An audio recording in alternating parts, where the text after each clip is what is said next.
Pokemon Pockets launching in less than a few weeks, and we already had our first few fair shares of tournaments. And today we're breaking down the most recent tournaments' top 8 winning deck lists. But before we get into all that, if you guys want to check out this information yourself, or maybe even want to participate in one of these tournaments in the future, I'm going to drop their Discord link in the description down below. Definitely do check them out. I myself plan on competing in some of these future tournaments. With that out of the way, let us check out the Pokemon deck distribution of, get this, 64 contestants. This is a pretty big tournament. And look at this beautifully colored pie chart here. And you could already see the #1 most selected deck archetype was Pikachu EX, which honestly is kind of surprising, but not entirely, since the electric type is strong against all 3 legendary birds. So it kind of helps you counter water, fire to an extent, and even other electric types if they're running Zapdos. Second place is a tie in usage between Mewtwo Gardevoir and the Starmie and Articuno variants. Very heavy water aggro, as well as Mewtwo Ramp. Then for third place, we have a tie between Pikachu Raichu, which is oddly enough Lieutenant Surge, and then Marowak EX. Now, there are a couple variants for Marowak EX that are extremely impressive. In fact, one of them I believe is in the top 8, and I can't wait to dissect that one for you guys. But yeah, from then on, we have, the Zard, the Charizard, the Moltres, Blaine variants, and then everything else is just as follows: Executor, Dragonite, all the way down to Gengar EX. It looks like we have a Machamp, a Venusaur, Blastoise EX, Hypno, Dugtrio, Kabutops, Alakazam Weezing. It's very hard to read these. Arbok Weezing, and then Muck Weezing as well. Those are the less played ones. However, the top 8 is going to stun you a little bit, because don't assume that the top 8 is only consisting of these double-digit deck distribution lists. In fact, there are a few that are only single digits. With that out of the way, let's hop into the number 8 spot in this tournament that we're dissecting right now. And this is a Mewtwo Gardevoir combo variant. It's called the Pokemon Coin Flip Pocket, and it's piloted by 8th place contestant Ant. And it's pretty solid, honestly. There's nothing too crazy about this. They have their 2 lines of Ralts, Kirlia, and Gardevoir. They have their 2 Mewtwo EXs. They're running a standard and then the alt immersive art, as well as a Meowth. Now, I remember a couple of you commenting saying Meowth is not a good card. Don't play it. Why do you play it in your decks? Listen, top 8 right here out of 64 is running a Meowth. All I'm saying is maybe I was onto something. But no, Meowth is really good to help you draw those cards that you need, because nothing's worse than having like a Ralts and a Gardevoir in your hand, and you're searching for that Kirlia. So having things like your Meowth on top of your Professor Researchers to help you find that Kirlia so you can get your Gardevoir online, so that way your Mewtwo EX just absolutely destroys, is definitely what you're aiming for. They're also running a single copy of Sabrina and Giovanni, as well as 2 X speeds and a single red card. All in all, a really solid deck list. With that, let's move on to the 7th placing deck. And now we're getting a little spicy. This is by Loic. Hopefully I'm pronouncing that correctly. And this is really good. I'd imagine this did so well going into that 15% usage of Pikachu EX being super effective. But we have 2 Cubones. We have 2 standard Marowaks that do a solid 40 damage with 1 energy investment. And they have 100 HP. It's pretty great. But on top of that, you have 2 Marowak EXs. So depending on your matchup, you might actually want to go Marowak Standard versus Marowak EX. But if you go Marowak Standard, that means your opponent needs 3 points to win, as opposed to, just knocking out a single EX and then anything else. With that kind of lineup, you could potentially go into a Dome Fossil, Kabuto, and Kabutops with the self-sustaining ability of just getting 50 HP back for your Kabutops. And that would be pretty good too, with that 140 HP. And mind you, all these Pokemon only require 1 energy except for the EX. I really like this deck, and honestly, I'm gonna probably test it out a bit. This looks like a very fun deck list to play. They're also running 2 potions, 2 Pokeballs, 1 Giovanni, 2 Sabrinas for a little bit more disruption, and then 2 Professor Researchers. Now let's move on to the 6th place, and this is our first water type deck list, and this is by Vegas right here. We have 2 Staryu, 2 Starmie, 1 Lapras, 2 Articuno, and 2 Froakie, 2 Frogadier, and only 1 Greninja.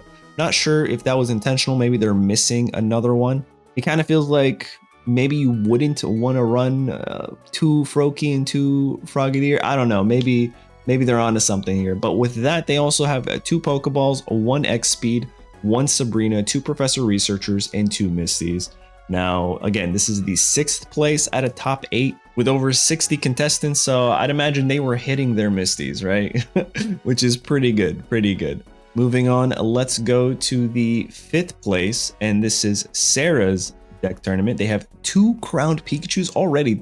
The flex is real. That is amazing. Good for them. 2 crowned Pikachus, 2 Electabuzz, 2 Zapdos EX with the rainbow borders, 2 Blitzles, and 2 Zebstricas. Now, I'd imagine this is for getting into that back line for anything that they're trying. Your opponent might be trying to like juice up and get online while not having them in the active spot. So I guess Zebstrika could be good. I personally am not a Zebstrika fan, but again, this is the 5th place out of top 8. So Zebstrika might be meta. With that, they have 2 Pokeballs, 2 X Speeds. We're going to see a lot of trainer cards the same, honestly. 1 red card. This is the 2nd deck with a red card. We're gonna keep note of red cards here. 2 Professor Researchers, 1 Giovanni, and 2 Sabrinas. Pretty nice. Now we're moving on to the top 4, you guys. And next is another electric variant. This one is by Alpha Wolf. 2 Pikachu EXs, 2 Electabuzz, 2 Zapdos EXs, and then 2 Pinchurchins. I think that's how you pronounce it. I'm not sure. And I guess the goal is to get your Pikachu EX online here because the rest of your Pokemon and your entire deck are basic electric type Pokemon. So you just want them on your bench so that way your Pikachu can just start launching 90 damage to your opponent, which is pretty strong. We have 2 potions, we have 2 X Speeds, 2 Pokeballs, 2 Sabrinas, 1 Giovanni, and 1 Lieutenant Surge. Okay, that's interesting. So the Lieutenant Surge is clearly only for Electabuzz. So if maybe you get Sabrina'd out and your Electabuzz comes in and your Pikachu had 2, the following turn you could just invest right into your Electabuzz with Lieutenant Surge and get him online really quickly. I kind of like that. I mean, it clearly worked. It's a little bit more creative. It's something that I definitely would not have considered a staple in this type of deck, but I'm very much interested in how they ran a Lieutenant Surge and still got a top 4 placement, which is really cool. And then they finish it off with 2 Professor Researchers. I don't think there's going to be a single deck without Professor Researchers, but we'll still discuss it. Moving on to the 3rd spot here, and this is by Hat. And here's one of those deck lists that I was talking about. This, I believe, had a usage of like 4.6%. It could be lower. I'm not entirely sure. But 2 Bellsprouts, 2 Weepinbells, 2 Victreebels. Victreebel might be meta. I gotta test this out. I only have 1 Victreebel in my collection, so I don't know. 2 Executes, an Executor, and an Executor EX. And this thing was dominating. Top 3, you guys, mind you. 2 X Speeds, 1 Potion, 2 Pokeballs, 2 Professor Researchers, 1 Sabrina, and 2 Ericas. Now, if you don't know, Victreebel can forcefully, it does what Sabrina does. Instead of your opponent choosing what Pokemon comes out, you get to choose a basic Pokemon. You swap in a basic Pokemon. With a lot of basic EX Pokemons, this could be very advantageous. You bring them in, you could easily potentially knock them out if they're already low, and that's an easy 2 points for you. And that Pokemon does 60 damage with only 2 more energy investments. On top of that, your Executor EX and Standard Executor only require 1 energy investment, and they deal a ton of damage potentially, depending on the coin flips, and have a really high HP ceiling. So this is probably the most interesting deck out of the entire top 8. This and the Marowak one, right? Everything else is typically expected, but those 2 are definitely shining out and standing out. All right, now we're getting into the top 2, you guys, and the 2nd place is none other than an electric deck. Here is 2 Pikachu EXs, 2 Voltorbs, 2 Electrodes, and 2 Zapdos EXs. I like the Electrode pick here because that's really gonna force your opponent's Sabrinas to essentially not matter at all. Because if you have an Electrode online in your bench and they Sabrina you just go into your Electrode, and then the following turn, retreat for a cost of 0. It pretty much makes your opponent's Sabrinas, as long as you have an Electrode maybe in your hand or even online, kind of useless, right? And then the rest of the deck is trainer cards. We have 2 potions, Another red card here. This is top 2 in a red card. 2 X speeds, 2 Pokeballs, Professor Researchers, 2 Sabrinas of our own, and a Giovanni. I'd imagine Giovanni, along with the Pikachu, dealing 100 damage early on could be very, very strong. And now the moment you've all been waiting for, the number one, the winning deck lists in this last tournament is a Mewtwo Gardevoir deck list, and it belongs to Jaden. Congratulations. We have here a 2 Mewtwo EXs, very standard. This is like a solid staple here. 2 Mewtwo EXs, the full line of Gardevoir, twice, 2 copies of that, 2 potions, 2 X speeds, 2 Pokeballs, 1 red card, 2 Giovannis. Interesting here.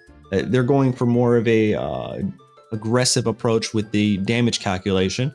1 Sabrina. You don't typically see that. You'll see people go for 2 Sabrinas over the Giovannis, and then 2 Professor Researchers. I'd imagine they're using Giovanni with things like their Mewtwo to deal 60 damage and potentially knock out a couple basic Pokemon.